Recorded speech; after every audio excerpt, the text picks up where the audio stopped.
E aí galera, tudo bem? Continuando nossa matéria, capítulo 6, tá? Vamos falar sobre segunda e terceira leis de Newton e os tipos de força. E aí qual o objetivo dessa aula? É entender por que os corpos se movimentam.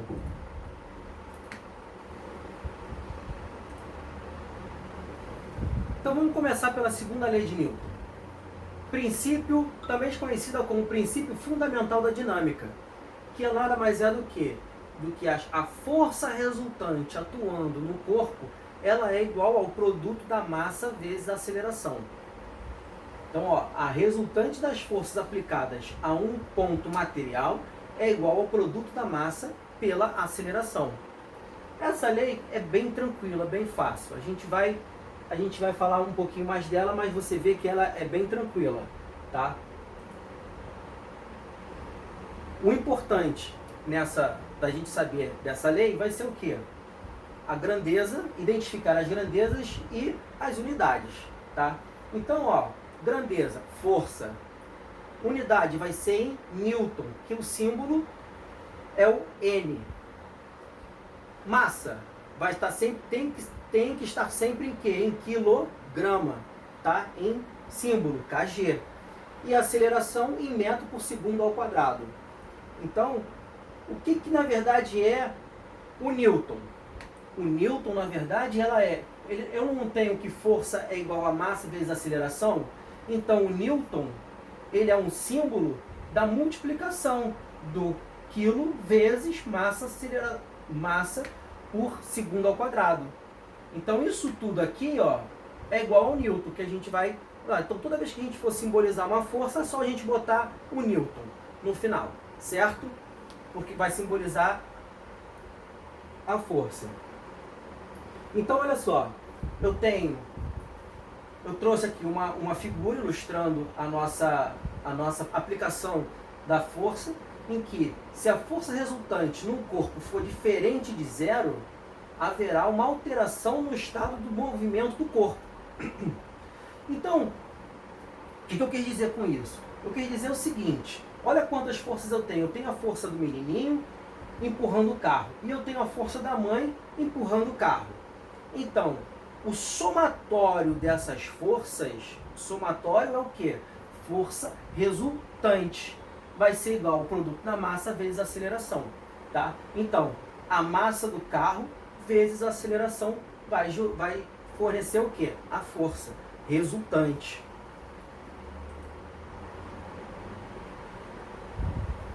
E o que é a força? A força é uma grandeza o quê? Vetorial. Então, se ela é uma grandeza vetorial, ela possui módulo, direção e sentido. Módulo, quando a gente fala em módulo, a gente na verdade está falando de quê? De intensidade, tá? Então, módulo ou intensidade. Tanto é que eu dei como exemplo 20 o quê? 20 newtons. Tá ali, é um número. O número é a intensidade, tá? Então, esse faz parte do vetor. Direção, eu tenho como direção horizontal e tenho direção vertical. Depois que eu determino qual é a direção, eu preciso determinar o que? O sentido. Por exemplo, se eu tenho a direção horizontal, ainda não está completa essa informação. Por quê? Você precisa saber, professor, você está indo da direita para a esquerda ou da esquerda para a direita? Isso vai influenciar. Então, esse é o sentido. Então, todo vetor, ele é caracterizado por quê? Por essas três propriedades aqui: módulo, direção e sentido. Tá? A força é uma grandeza vetorial. Nós já tínhamos visto lá atrás a diferença entre grandeza vetorial e grandeza escalar. Nas grandezas escalar, vou dar um exemplo de grandeza escalar. Massa. Massa é uma grandeza escalar. Quando eu falo que eu peso 80 quilos, eu não preciso saber para que direção e nem preciso saber qual o sentido. A informação está completa, tá? Então é uma grandeza escalar. A nossa força, eu posso estar fazendo uma força, o quê? Para frente, posso fazer uma força para trás, para cima, para baixo. Então, quando eu disser, aplica 20 newtons aí de força, eu preciso dizer o quê? A direção e o sentido. Então, isso é uma característica de uma grandeza vetorial.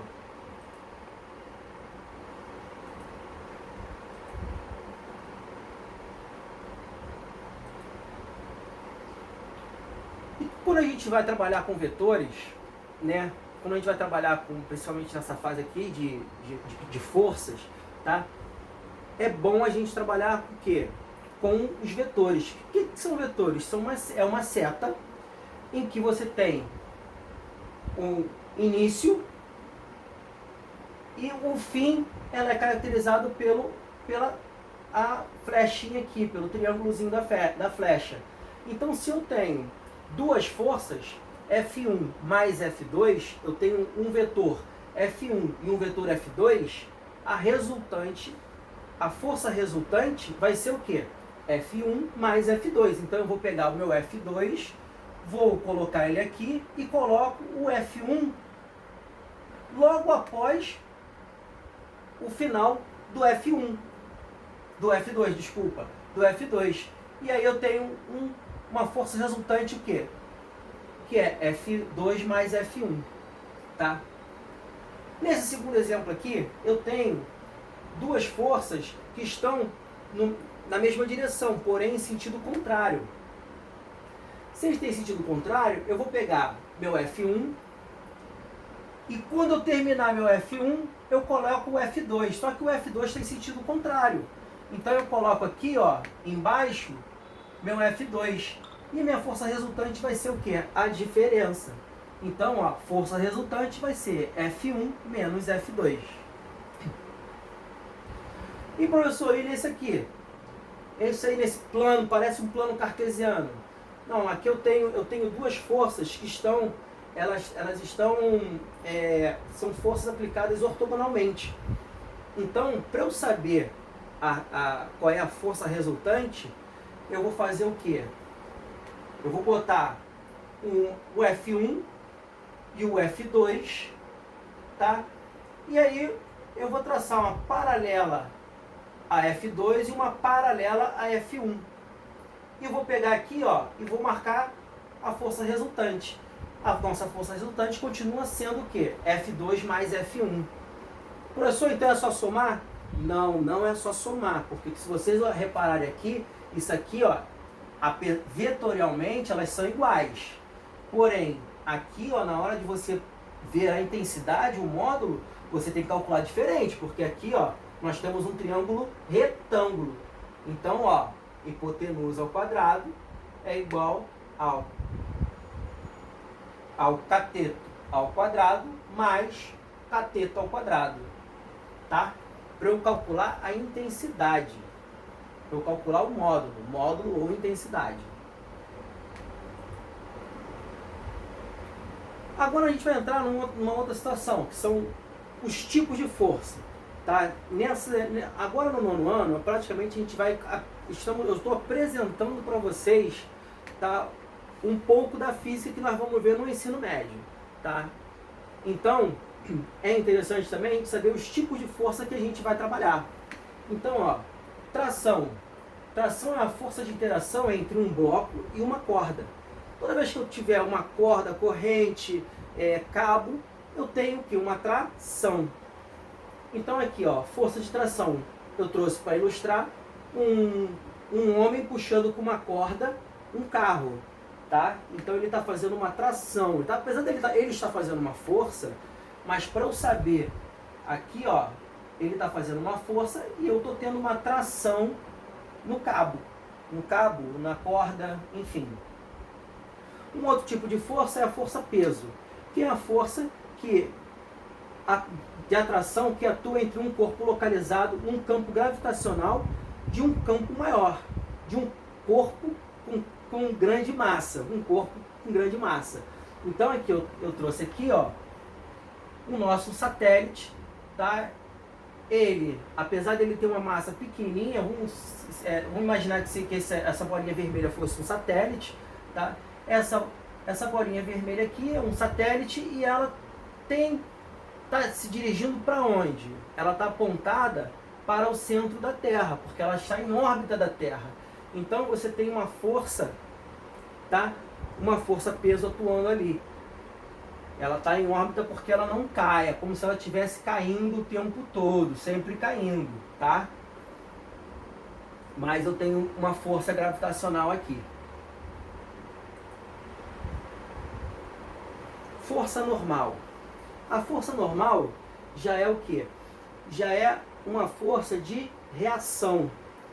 Então eu trouxe aqui um exemplo bem fácil, bem tranquilo, que é o quê? Que é um bloco apoiado numa mesa. Esse bloco apoiado na mesa, eu tenho um peso. Esse peso aqui, essa mesa, ela reage com o bloco através de uma força normal, tá?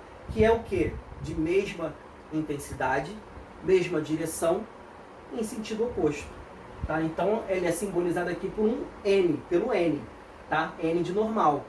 Essa normal aqui é a força com que a mesa reage ao bloco. Se a força peso for maior do que a normal, significa o quê? Que ele estaria o quê? Descendo, caindo. Então, para ela ficar parado, para o bloco ficar parado, eu tenho que estar, o meu peso tem que ser igual à normal. Ou seja, ou melhor, a normal tem que ser igual ao peso, tá? Uma ação e reação. Um outro tipo de força que a gente vai usar muito na física também são as forças elásticas. Força elástica é aquela força exercida por uma mola, tá? Então, olha só, eu trouxe aqui uma mola, ela está normal, ela está no seu estado normal, tá?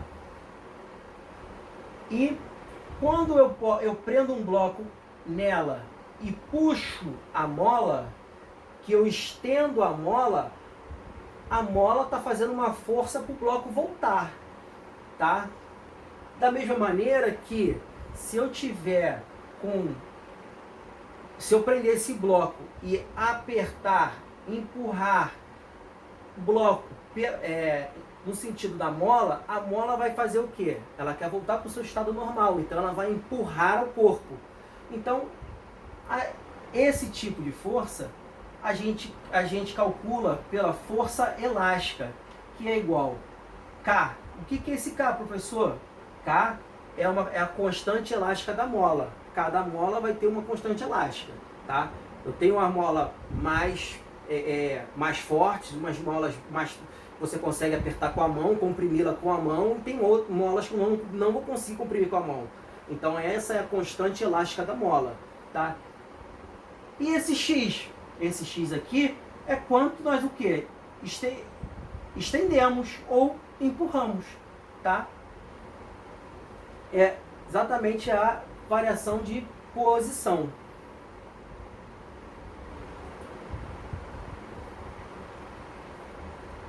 E força de atrito. Força de atrito. Força de atrito é a força de fricção entre duas superfícies que estão em contato. Então, olha só. Quando a gente empurra um objeto, o objeto está apoiado no chão, quanto mais rugoso for o chão, maior será o que? O atrito. Então, mais força eu vou precisar fazer. Pelo contrário, se o meu chão for lisinho, eu vou fazer uma força e o objeto vai escorregar. Então, essa fricção entre as duas superfícies, a gente chama de força de atrito. E aí eu tenho dois tipos de força. Força de atrito estático e força de atrito dinâmico. Na força de atrito estático, é para sair, quebrar a inércia do objeto. Tá? Quando eu vou fazendo uma força até ultrapassar a força de atrito. Quando eu faço uma força maior do que a força de atrito, o objeto começa o quê? A se deslocar. E aí, para eu continuar empurrando, para ele não parar, chama-se atrito dinâmico. Tá? Então, é só para a gente ver como é que são as coisas, qual é a diferença e como que a gente calcula isso, professor? Olha só, a gente calcula a força de atrito é igual a a essa constante μ vezes a normal. Professor, constante μ, que constante μ é essa? De onde veio isso? Galera, isso aqui é o seguinte, essa constante aqui é só para dizer o quanto que é o quanto de rugosidade, tá? Tem aquela superfície. Então, para cada superfície eu vou ter uma rugosidade. Para cada rugosidade, que nem eu dei no exemplo anterior, eu posso ter uma superfície bem lisa e eu posso ter uma superfície bem áspera, aonde vai ter um atrito maior, tá? E a normal, lembra que a normal ela é uma reação da superfície com relação ao peso.